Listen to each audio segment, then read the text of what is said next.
Obviously, On this today's is announcement, devastating news for energy workers across Canada and for Canadian taxpayers. Canadians are extremely frustrated that here we are well into this process, and the Trudeau government has no plan whatsoever to actually get Trans Mountain built. Coming on the heels of so many other failures in building big energy projects like cancelling Northern Gateway and killing Energy East. This is just another gut punch to workers all across Canada and taxpayers. Alors aujourd'hui, c'est un exemple so today is an example of the total failure of the Trudeau government d'énergie au Canada. on the energy file in Canada. Taxpayers and workers affectés aujourd'hui were affected today énormément. So enormously. I'm happy to answer your questions, but once again, this is just a complete failure for the Trudeau government's handling of the energy sector, and Canadians time and time again are on the hook having to pay for Justin Trudeau's failures. Given the ruling, what's the alternative? Well, clearly the ruling indicated that the Trudeau government could not even follow its own process, that it failed to hit the standards that it had imposed for itself. That is extremely alarming. The Conservatives have been calling on the government to table a plan in Parliament for months. That plan should have addressed all of these issues in a comprehensive manner to get this project built. And after promising Canadians that work would begin this summer, we see now that they failed to even do the basic work in hitting their own standards for this consultation process. Is it a good idea to appeal this decision, do you think?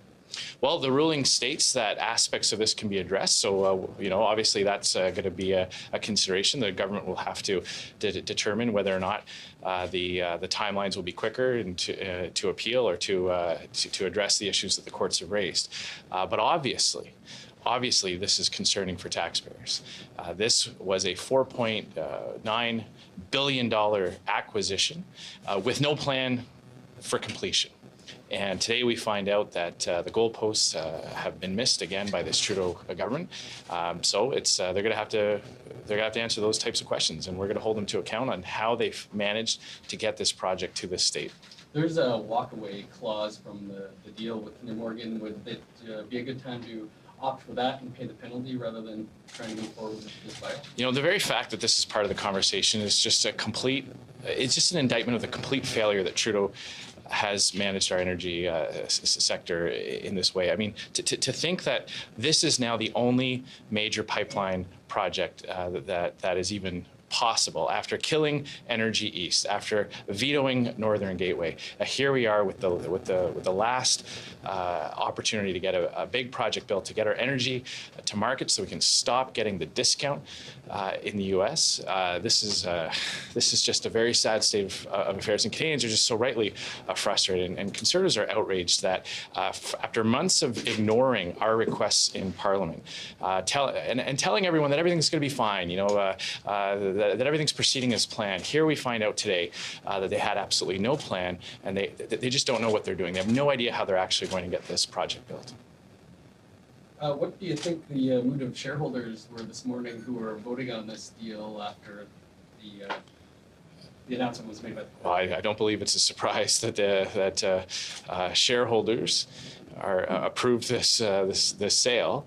When you look at, obviously they took a look at the climate that the Trudeau Liberals have created in Canada, the lack of confidence that these projects can actually get built, and they're walking away with well over $4 billion of taxpayers' money for an existing asset. Never mind the costs that it will take to get the expansion built. This is taxpayers' dollars going to U.S. investors for an existing asset. I don't think there's any question as to who got the better deal this morning. It's not the Canadian taxpayer. How would the Conservatives have consulted better with the First Nations? Well, the court ruling states that the government didn't even do the bare minimum. I'm quite confident that the Conservative Party would have, Conservative government, as we had in the past, as we saw 4 major pipelines built during the previous Conservative government, we would have continued to do meaningful consultation in a comprehensive way, leading to an approval. That I have no doubt on. But what's clear today is that the Liberals had no plan, they had no idea what they were doing, and Canadian taxpayers and Canadian workers are suffering because of that. Mr. Scheer, I have a couple of questions on NAFTA. I don't know if you've seen what John Baird's statements and social media posts. He seemed to be firmly backing the federal government in its approach on dealing with Trump.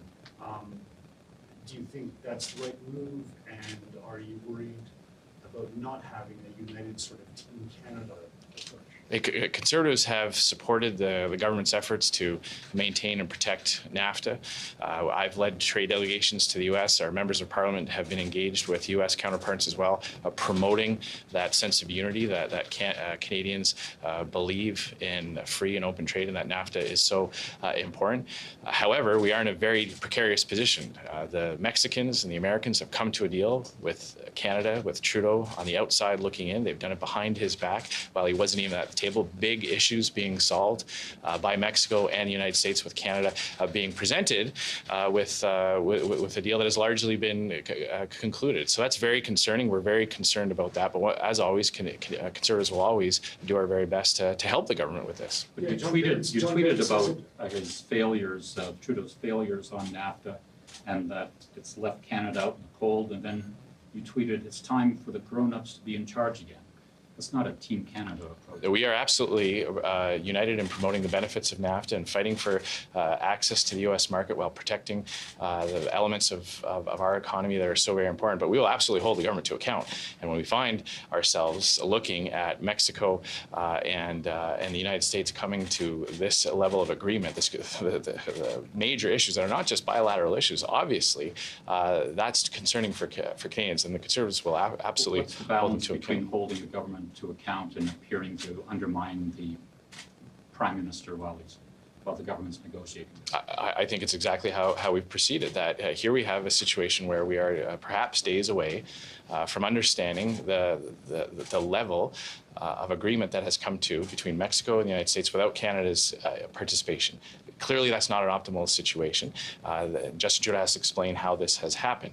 While at the same time, when we're engaged directly with our U.S. counterparts, when we're speaking to U.S. officials, absolutely we are presenting that united front. But here at home in Canada, we will always communicate with Canadians as to where we think the Trudeau Liberals have gone wrong. John Baird said it makes sense for Canada not to have been part of the initial talks on others, especially with Mexico and the U.S., and that he has confidence in Ms. Freeland and others.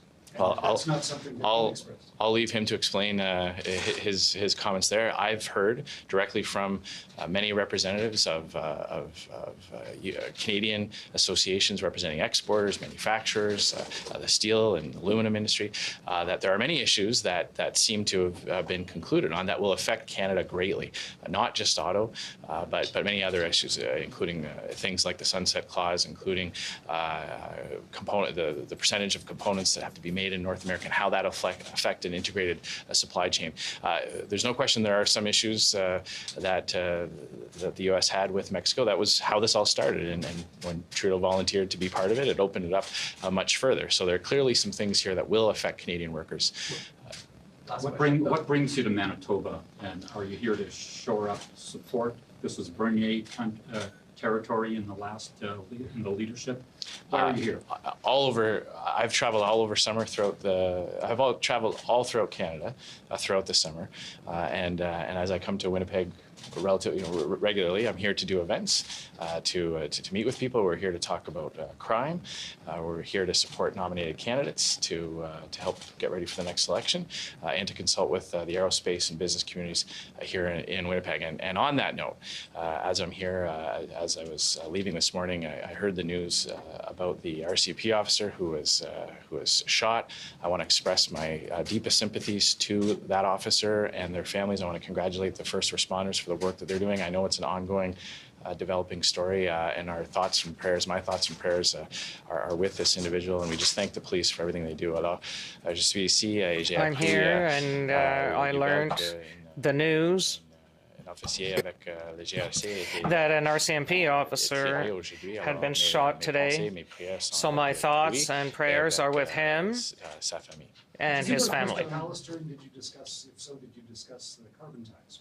I have not met with Mr. Pallister. We landed and came straight here, so I'm about to go on with the rest of the day's itinerary. But just in conclusion, if I can just once again say that today's development is further eroding the confidence that Canadians have in this Liberal government's ability to get big projects built. They either kill or cancel the projects based on ideology, or they mismanage and bungle them to the point where they are in a very precarious position. And once again, Canadians are getting tired of paying for Justin Trudeau's failures.